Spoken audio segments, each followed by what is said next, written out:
वचक आमचं, जिथे तुम्ही तिथे आम्ही. नमस्कार. वचक आमच्या न्यूज मध्ये आपले स्वागत आहे.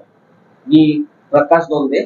आज आपले उपनगरीय खबरे यांचे ज्येष्ठ पत्रकार, संपादक आणि पत्रकार, सामनाचे पत्रकार अनिलजी मिश्रा यांच्याशी आपण आज थोडीशी बातचीत करणार आहे. ती बातचीत बाहेरची पण असू शकते आणि राजकीय पण असू शकते. बघूया त्यांच्यातर्फे आपला रिस्पॉन्स कसा मिळतो तो.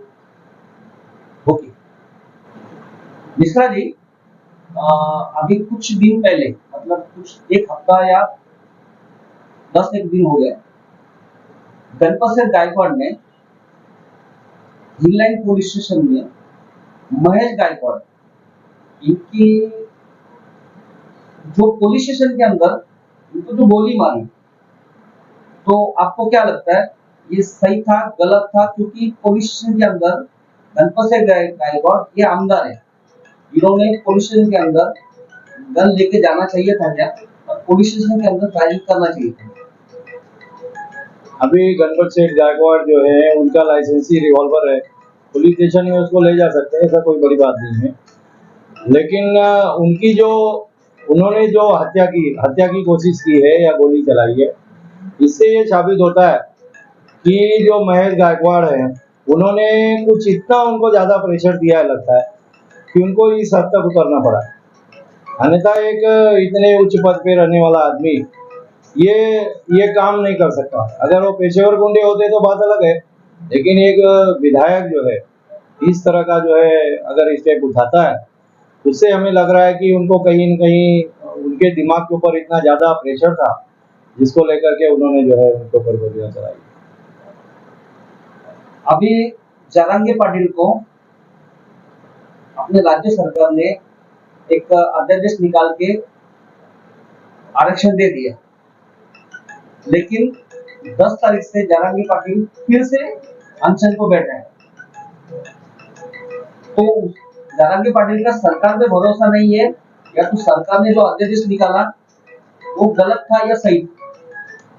अभी सरकार ने जो उनको आरक्षण देना चाहिए वो पारदर्शिता होनी चाहिए कि भाई ठीक है, उनका जो जीआर है उससे जरांगे पाटिल को लगा होगा कहीं कि भाई ये हमारे समाज के हित में नहीं है, इसके लिए वो उसके लिए जो है अनशन पे बैठ रहे हैं। नहीं तो बैठने का सवाल नहीं है, क्योंकि वो मामूली आदमी नहीं है, ऐसा उनके आंदोलन से लगता है। क्योंकि उनके पीछे अगर लाखों की भीड़ चल रही है, तो कहीं उनको ऐसा होगा कि भाई ये जो अध्यादेश जारी हुआ है, कहीं कहीं लालीपाप देने का काम हुआ है, और इसके लिए वो फिर से बैठने की तैयारी कर रहे हैं। लेकिन उन्होंने तो बोला था कि हमको सेपरेट आरक्षण चाहिए, तो अभी ओबीसी में तो क्यों मांग रहे हैं? वो नहीं मांग रहे, उनका तो कहना है कि हमको मराठा समाज को आरक्षण दिया जाना चाहिए। ओबीसी को दिया जाना चाहिए? नहीं, वो सरकार का डिसीजन है कि ओबीसी से निकाल के दे, क्योंकि अब जैसे कि आपने देखा होगा कि अभी तो कुंभी सर्टिफिकेट मांग रहे हो। हाँ, तो कुंभी ये ओबीसी में आता है, बराबर है। और इनका मतलब है कि अभी हमको सबको कुंभी सर्टिफिकेट दे दो और ओबीसी में दे। लेकिन जो नारायण राणे हैं उन्होंने बोला कि हम शानदार पूरी मराठा है और हमको आरक्षण नहीं चाहिए। तो मराठा समाज में ऐसे दो भाग तो नहीं हो रहे ना? हो सकता है ना, उसमें कोई बड़ी बात नहीं है। अभी कितने जन हैं कि वो सक्षम हैं, सफल हैं वो लोग, उनके पास में जो जैसे उनको ये नहीं लगता है कि मुझे आरक्षण की जरूरत है, वो अपने आप को धनाढ्य मानते हैं क्या? लेकिन कहीं कहीं ये समाज भी पिछड़े स्तर पे जा रहा है, इसके लिए ये जरांगे पाटिल को लगता है कि भाई कहीं न कहीं हमको आरक्षण चाहिए, जिससे कि हमारे लोग जो है थोड़ा ऊपर उठे। ऐसा है। प्रकाश आंबेडकर ने कई बार इंडिया में और महाविकास आघाड़ी में आने के लिए प्रयत्न किया, और अभी अभी जानकारी मिली है कि प्रकाश आंबेडकर को महाविकास आघाड़ी में लिया है। लेकिन आपको क्या लगता है, प्रकाश आंबेडकर महाविकास आघाड़ी में आने के बाद में महाविकास आघाड़ी का फायदा होगा या कैसे? नहीं, गठबंधन में जो भी कुछ समझो अगर दल भी मिलते उसमें कुछ परसेंट तो फायदा होने वाला ही है ना यार। क्या उनके आने से ऐसा तो नहीं होगा कि भाई वोट कट जाएंगे, बल्कि उससे इजाफा ही होने वाला है, उनकी जो है शक्ति बढ़ेगी।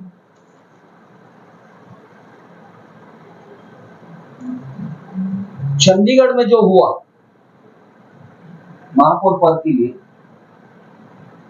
वो आपको क्या लगता है, गलत था सही था? अभी देखो, आम आदमी पार्टी और कांग्रेस इनके मिला के 20 वोट थे और बीजेपी की 16 वोट थे।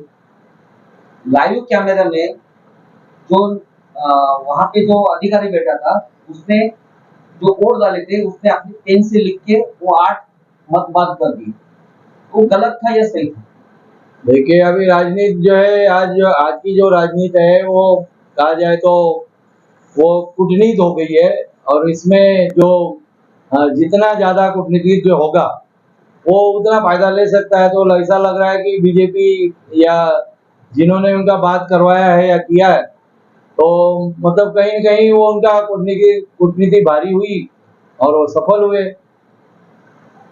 लेकिन सुप्रीम कोर्ट ने तो बोला कि ये लोकशाही की हत्या है। वो सुप्रीम कोर्ट का वो मत है, उनका व्यक्तिगत जो है जज का मत है, वो बोल सकते हैं। अब कहीं न कहीं जज व्यक्ति कैसा हो सकता है? सुप्रीम कोर्ट तो सबको लिए लागू है ना। भाई वो जज भी अपना व्यक्तिगत मत जो है दे सकते हैं ना। ऐसा है, वो कोई कानून ऐसा हत्या है तो फिर वो सामने वाले को सजा देनी चाहिए, जो भी है। राहुल नार्वेकर ने जो डिसीजन दिया शिवसेना के बारे में, वो आपको क्या लगता है, गलत या सही है? अभी साहब वो आज जो चल रहा है उसको तो कोई भी बोल सकता है कि भाई गलत है, लेकिन अभी कानून उनका क्या बोलता है क्या नहीं, क्योंकि कानून में कभी भी थोड़े बहुत सुराग रहते, उसका फायदा लेते हुए कोई कुछ भी कर रहा है।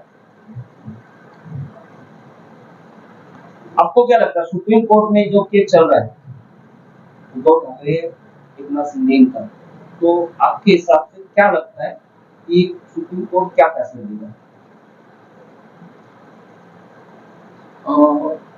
अभी तक जो चल रहा है देखिए तो ऐसा लग रहा है कि भाई सुप्रीम कोर्ट के ऊपर तो विश्वास रखना पड़ेगा, और सुप्रीम कोर्ट ने कहीं कहीं दोनों को कुछ रखने की कोशिश की है। ऐसे भी उनके फैसले आए हैं क्या, तो उस समय सुप्रीम कोर्ट क्या न्याय देता है, अब वो तो भाई न्याय देवता के भरोसे है।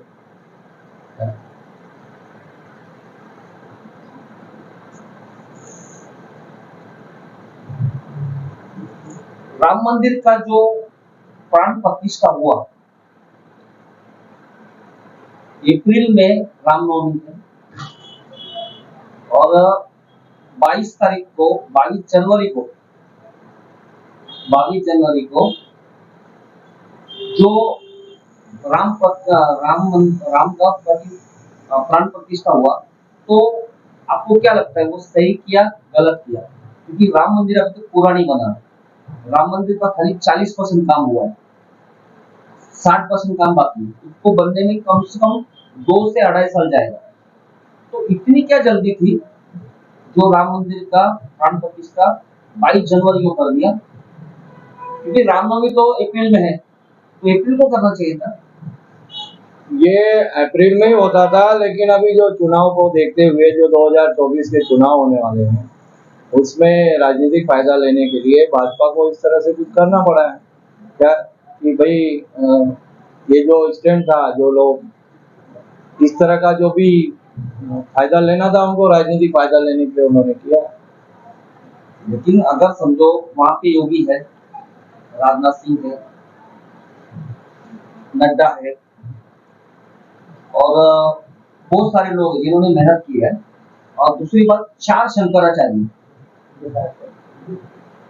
उनको भी ड्रॉप कर दिए, तो आपको क्या लगता है ये सही हुआ गलत हुआ? क्योंकि खाली पंतप्रधान अकेला ही कैमरे में चल रहे थे, बाकी कोई भी नहीं था। तो ये आधा मतलब कैमरा रामलला के इस पे था, और पूरा के पूरा बाकी फोकस पंतप्रधान पे था। दूसरी बात कि हमारा जो देश है वो लोकशाही देश है, वहां पे कोई भी पंतप्रधान इस तरह से इवेंट नहीं कर सकता है, मतलब किसी एक विशिष्ट धर्म को नहीं कर सकता है। तो इसमें अभी ऐसा क्यों है? और धर्म की बात है तो ऐसा कुछ नहीं है, वो भी हर धर्म को मानने वाले हैं, हर धर्म को जो है, हर धर्मावलंबियों को वो मोदी जी कहा जाए तो लाइक करते हैं। अब रही बात उनके फोटो की, तो वो तो पहले से ही वन मैन शो है उनका फोटो, वो दूसरों का फोटो नहीं आने देते हैं, जैसा कि अभी तक रहा है। क्या जैसे दूसरे मंत्रालय हैं बहुत सारे इधर उधर, उनके काम नहीं दिखाई देते, सारे काम मोदी जी के ही थ्रू जाते हैं। देखिए लोगों के बीच में जो आता है वो उनके ही थ्रू आता है। या अभी रेलवे का काम हो गया, सड़क का काम हो गया, दूसरे हैं इसके उद्घाटन में उसके जो मंत्रालय के लोग हैं वो कम आते हैं, मोदी जी ज्यादा रहते हैं। पिछले हफ्ते में न्यूयॉर्क टाइम्स इन्होंने एक हेडलाइन दिया था,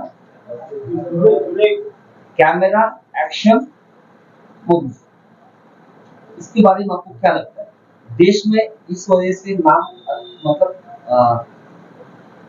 भारत का डंका बज रहा है, मोदी जी का डंका बज रहा है, या लोग बाकी देश उनको नाम रखें? भाई अभी वो ठीक है, वो तो कोई भी आदमी चाहेगा कि अगर वो उच्च पद पर है, ठीक है, अभी तक लोगों ने क्या किया उसका मतलब मालूम नहीं, लेकिन मोदी जी जो चाहते हैं कि भाई मेरा ही डंका बजना चाहिए, ऐसा वो कर रहे हैं।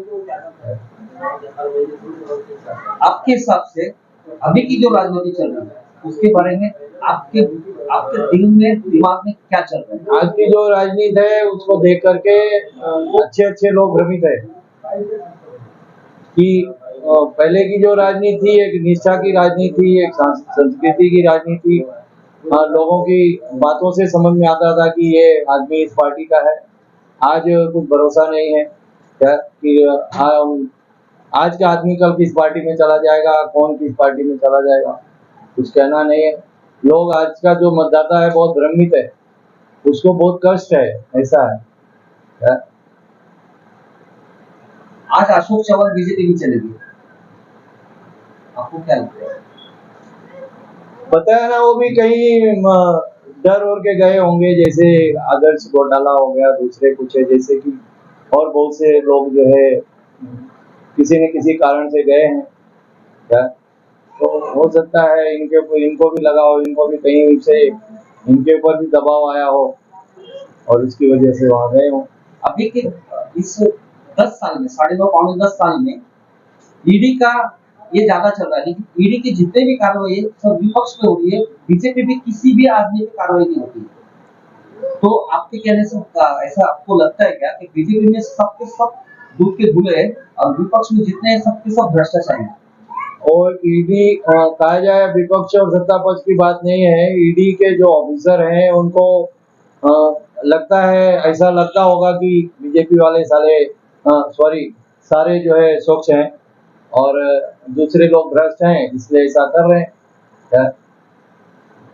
ईडी का समन्स जाने के पहला और किसी भी नेता को अरेस्ट होने के पहला बीजेपी और नेताओं को कैसे पता चलता है इसके पास ईडी जाने वाली है, इसको अरेस्ट होने वाला है, ये कितने दिन में होने वाला है ये भी उनको पता चलता है, कौन से टाइम पे होने वाला है ये भी उनको पता चलता है।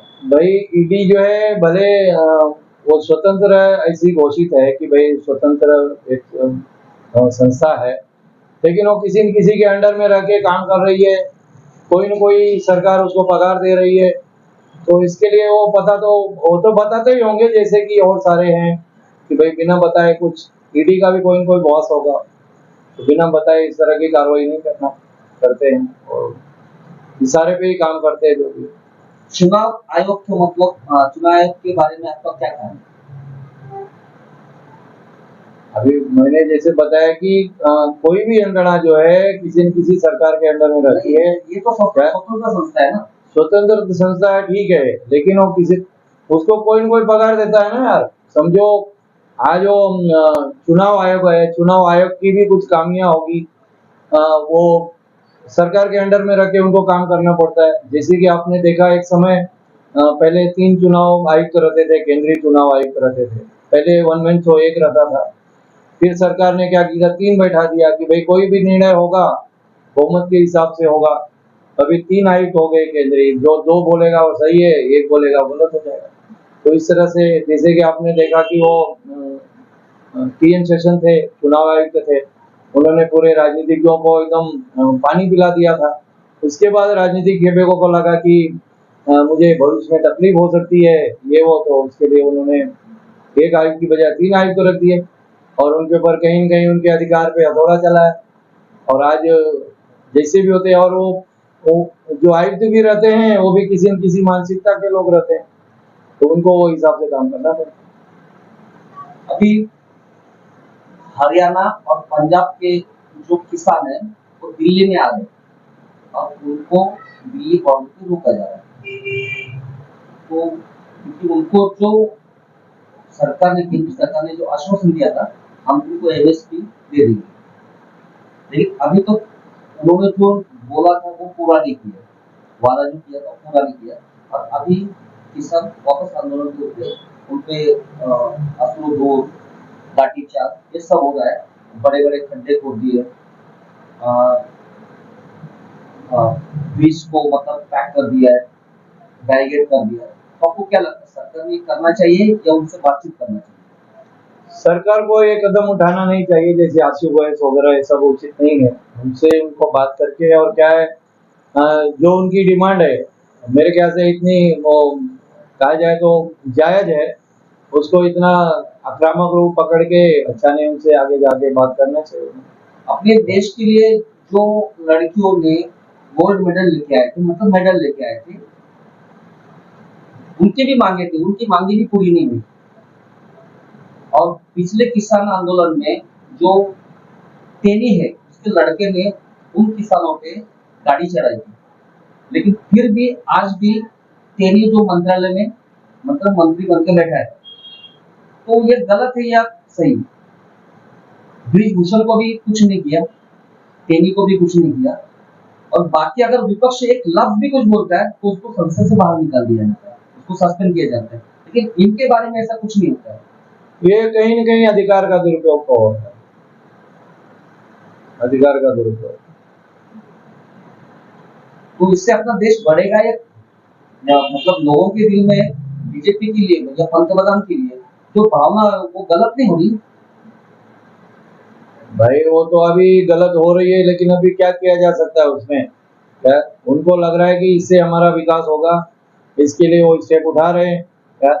उनके साथ, उनके पास भी बड़े बड़े कहा जाए तो सलाहकार हैं, सब IAS PCS लोग हैं, उनको जैसा मार्गदर्शन किया जाता है उस तरह से कर रहे। ये अकेला मोदी का डिसीजन थोड़ी है जो है। अगर आपको पंतप्रधान बना दिया जाएगा तो आप इतनी ये जो प्रॉब्लम है उसमें कितना मतलब क्या करोगे? यार ये तो ठीक है, वो माना जाता है कि एक चाय वाला उधर पहुंच गया तो आम आदमी भी पहुंच सकता है, ऐसी कोई बड़ी बात नहीं है। लेकिन कभी कभी ऐसा भी होगा कि एक सामान्य आदमी भी इनसे अच्छा काम कर सकता है, इसमें कोई दो राय नहीं है।